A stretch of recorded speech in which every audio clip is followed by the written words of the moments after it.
Hey everyone, and welcome back to Joy at Work. Great to be with you again. Please pardon the voice. I'm dealing with something here. Sorry I missed you last week. A little bit of R&R. Rest is good, so if you can, find a way to get some. Before I go any further, just want to thank everyone who subscribed, everyone who watches the videos, everyone who gives me feedback and comments on LinkedIn and Twitter. Appreciate you all. Thank you, thank you, thank you. There's nothing more invigorating, if you will, or rewarding. Maybe that's a better word when people talk to you about ideas and concepts and things that can really impact joy at work or at least influence it. So thank you again. And like I always suggest, if you find a video impactful or beneficial, don't just subscribe because I want you to do that so you don't miss any of these wonderful videos. But share the video with somebody else who you think will benefit. A lot of people are struggling in the workplace, and so maybe something I say or some commentary you might add as you share it with them might help them. So let's continue talking about work orientations. We've talked about work as a job, and now we're talking about work as a career, where our focus is going up that elevator. It's getting to the top, or at least going as far as we can go. That's the thing that matters to us the most when we think about work. I must become a director. I must become a GM. I must become the CEO.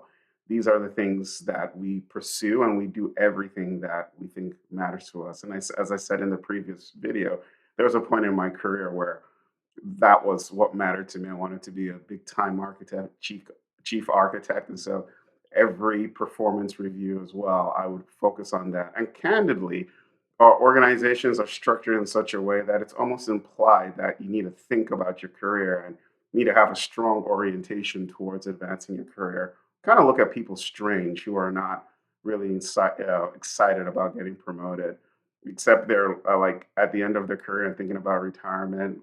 Like, we'll wonder if something's wrong with them. When people say, "Hey, I just want to be a level three for my career. I'm just happy there and content there."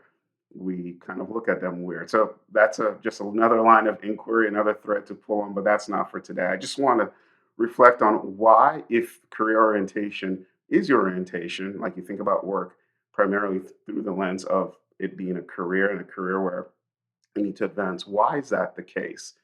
Is it for prestige? Is it for esteem?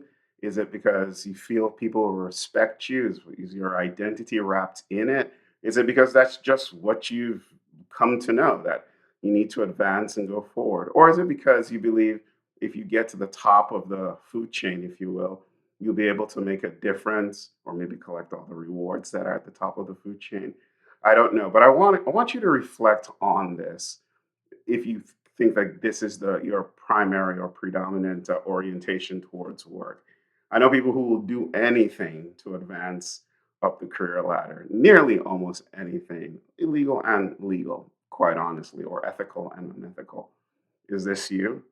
This is important orientation. And advancing our career is not a bad thing. I'll talk about that in a subsequent video. But I think it's important for us to explore our motives, the sources of them, reflect on them, and ask ourselves when it comes to our career, how much of it is a driving force as we think about work. So, hey, that's the reflection for the week.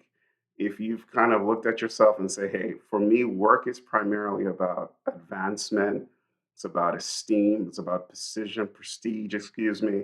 Why is that the case? And are you comfortable with it?